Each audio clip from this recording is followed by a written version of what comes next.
Hello friends, कैसे हैं आप सब।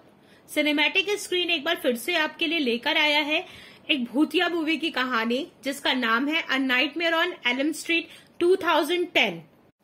ये movie a nightmare on Elm street 1984 में जो आई थी उस मूवी की रीमेक है। हालांकि इस मूवी को लोगों ने बहुत अच्छा नहीं माना, लेकिन इसके बावजूद भी इस मूवी ने बॉक्स ऑफिस पर शानदार कलेक्शन किया, शानदार कमाई करी।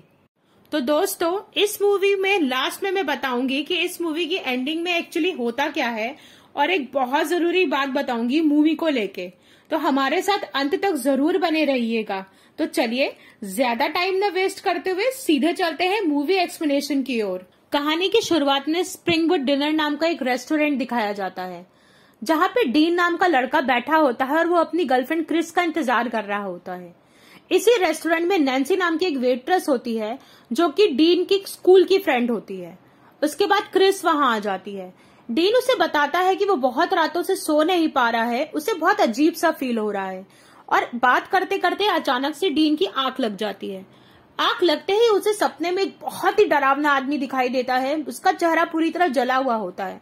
उसने लाल और हरे रंग का स्वेटर पहना होता है और उसके हाथ में ग्लव्स होता है जिसमें धारदार ब्लेड्स बनी होती हैं। और देखते ही देखते वो आदमी डीन पे हमला कर देता है। डीन अपनी जान बचाने के लिए भागता है, लेकिन वो आदमी उसे पकड़ के अपने धारदार ब्लेड्स वाले ग्लव से उसका गला काट देता है। लेकिन असल में डीन चाकू लेके खुद ही अपना गला काट रहा होता है और वहीं पे उसकी दर्दनाक मौत हो जाती है।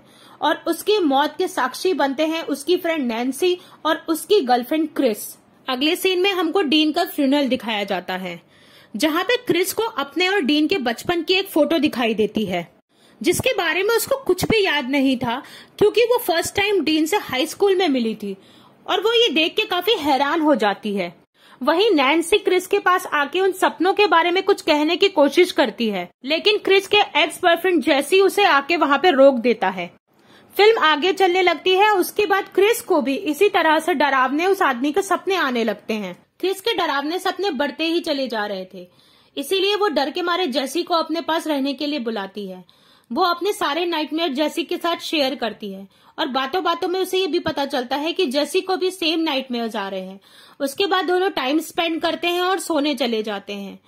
अचानक से क्रिस की आंख लग जाती है और आंख लगते ही वो भयानक आदमी वापस से उसके सपने में आ जाता है और उसके ऊपर एकदम से हमला कर देता है। और देखते ही देखते क्रिस की बॉडी हवा में फ्लोट करने लगती है और बहुत बुरी तरह से उसकी दर्दनाक मौत हो जाती है। ये बात जेसी को बिल्कुल भी समझ में नहीं आती है। वो किसी तरह से क्रिस के घर से भाग निकलता है और सीधे जाता है नैन्सी के घर। नैन्सी के घर जाके वो उससे कहता है कि मुझे पता है कि ये आदमी कौन है जो इस तरह से नींद में हमला कर रहा है। उसका नाम है फ्रेडी, राइट। बेचारा जेसी नैन्सी को ये आगाह करता है कि अब मत सोना, नहीं तो वो तुम्हें भी मार डालेगा। और जैसे ही वो नैन्सी के घर से बाहर निकलता है, पुलिस उसे अरेस्ट करके ले जाती है। लेकिन जेल में उस बेचारे की भी बहुत ही बुरी तरह से दर्दनाक मौत हो जाती है और वो डरावना आदमी जेसी को भी मार डालता है। अपने सारे दोस्तों की मौत पे नैन्सी बहुत बुरी तरह घबरा जाती है और वो ये पता लगाने की अब कोशिश करती है कि आखिर में ये सब क्या हो रहा है और इन सब सपनों का उनसे कनेक्शन क्या है। वो अपने बॉयफ्रेंड क्विंटन को बुलाती है और उससे कहती है कि हम दोनों साथ में मिलकर इस पहेली को सॉल्व करेंगे, इस रहस्य को सुलझाएंगे कि आखिर ये हो क्या रहा है। रात को घर आने के बाद नैन्सी अपनी माँ से भी इन सब चीजों के बारे में पूछती है, मगर उसकी माँ उसे साफ साफ इनकार कर देती है कि उसे कुछ भी नहीं पता है। उसके बाद नैन्सी नहाने चली जाती है। वो जब बाथ टब में लेटी होती है तो अचानक से उसकी आंख लग जाती है और वहां पे आ जाता है वो डरावना आदमी। वो उससे कहता है कि मैं तुम्हें मारूंगा नहीं, क्योंकि तुम मेरी सबसे ज्यादा फेवरेट हो। और इतने में नैन्सी की आंख खुल जाती है। नैन्सी तुरंत क्विंटन को कॉल करती है और वो दोनों साथ में रिसर्च करने लगते हैं और वो ये पता करने लगते हैं कि स्प्रिंगवुड प्री स्कूल में कौन कौन बच्चे उनके साथ पढ़ा करते थे। लेकिन रिसर्च पे पता चलता है कि वो सब बच्चे ऑलरेडी मारे जा चुके हैं और केवल वो और क्विंटन हैं जो साथ में बचे हुए हैं। नैन्सी की मॉम का झूठ पकड़ा जाता है और वो अपनी माँ के ऊपर बहुत जोर चिल्लाती है और अपनी माँ से कहती है कि तुम सच बताओ कि सच क्या है, आखिर क्या सच है। उसकी मम्मी उसे बताती है कि नैन्सी अपने इन सब दोस्तों के साथ एक प्री स्कूल में पढ़ा करती थी और वहां पे फ्रेडी कूपर नाम का एक गार्डनर था। फ्रेडी के ऊपर ये इल्जाम होता है कि वो बच्चों को मोलेस्ट किया करता था। यहाँ तक कि उसने नैन्सी के साथ भी अभद्र व्यवहार किया था, जिसके लिए नैन्सी ने अपनी मॉम को यह बात बताई थी कि वो फ्रेडी ने उसके साथ क्या किया हुआ है। नैन्सी की मॉम ने उसके बाद सारे बच्चों के पेरेंट्स से बात करके उन्हें सावधान रहने के लिए बोल दिया था। इससे पहले कि पुलिस द्वारा फ्रेडी को अरेस्ट किया जाता, फ्रेडी को किसी तरह पता चल जाता है और वो जगह छोड़ के भाग जाता है। इसके अलावा उसकी मम्मी को कुछ भी पता नहीं था, तो वो कहती है जो मुझे पता था वो मैंने तुम लोगों को बता दिया है। लेकिन नैन्सी को अपनी मम्मी की बात पे विश्वास नहीं होता, क्योंकि उसकी माँ उससे पहले भी कई बार झूठ बोल चुकी थी। क्विंटन एक तरीके की पिल्स लिया करता था ताकि उसे नींद ना आ सके। उसके बाद वो अपनी स्विमिंग प्रैक्टिस के लिए जाता है और दवा का असर कम होने से उसको स्विमिंग पूल में ही नींद आ जाती है। और जब वो अपनी आंख खोलता है तो वो अपनी ड्रीम में होता है। ड्रीम में वो अपने आप को एक इंडस्ट्रियल एरिया में पाता है। अब देखता है कि फ्रेडी वहां पे दौड़ता हुआ आ रहा है और उसके पीछे कुछ लोग हैं जो उसे दौड़ा रहे हैं। इसका मतलब ये था कि फ्रेडी अब उसे वो दिखा रहा था कि उसके साथ पास्ट में क्या हुआ था। देखते ही देखते लोग फ्रेडी को दौड़ाते हैं और फ्रेडी अंदर जाके एक अपने आप को रूम में लॉक कर लेता है। वो लोग फ्रेडी को बहुत निकालने की बाहर कोशिश करते हैं, लेकिन जब फ्रेडी बाहर नहीं आता तो वो लोग उस कमरे में आग लगा देते हैं, जिससे जलकर फ्रेडी की मौत हो जाती है। और क्विंटन ये देख के हैरान हो जाता है कि फ्रेडी को जलाने वाले और कोई नहीं बल्कि उसके और नैन्सी के पेरेंट्स थे। इसके बाद क्विंटन अपने पापा के पास जाता है और आके उनसे लड़ाई करने लगता है कि आपको ये पता भी था कि वो इनोसेंट है या गिल्टी, और आप लोगों ने आदमी को जला के मार डाला। क्विंटन और नैन्सी प्री स्कूल में जाके सारी बातों का पता लगाने की सोचते हैं। रास्ते में क्विंटन की पिल्स खत्म हो जाती हैं। वो एक मेडिकल स्टोर के बाहर अपनी गाड़ी रोकता है और नैन्सी से कहता है तुम मेरा इंतजार करो, मैं पिल्स लेके आता हूँ। मेडिकल स्टोर वाला पिल्स देने से मना कर देता है क्योंकि क्विंटन के पास उसकी प्रिस्क्रिप्शन नहीं होती है। उधर दिखाते हैं कि नैन्सी की आंख लग जाती है और फ्रेडी उसके ऊपर हमला कर देता है। वो उसे कार से बाहर फेंक देता है। उसके बाद नैन्सी दौड़ती हुई मेडिकल स्टोर के अंदर आती है और उसके हाथ में जख्म लग जाता है। हाथापाई में एकदम से नैन्सी की नींद खुलती है और नैन्सी देखती है कि वो मेडिकल स्टोर के अंदर है और उसके हाथ में फ्रेडी का स्वेटर का टुकड़ा है, जिसे देख के वो हैरान रह जाती है। क्विंटन नैन्सी को लेके हॉस्पिटल जाता है ताकि नैन्सी का इलाज हो सके और वहां से कुछ मेडिसिन भी चुरा लेता है जो आगे उनके काम आ सके। रास्ते में वो लोग जा रहे होते हैं तो अचानक से फ्रेडी उनके सामने आ जाता है, जिससे कि गाड़ी डिसबैलेंस होकर एक जगह लड़ जाती है। उसके बाद वो दोनों प्री स्कूल अकेले ही पैदल चल के पहुंचते हैं। जब वो लोग वहां पे जाते हैं तो उनको वहां पे एक बेसमेंट दिखाई देता है।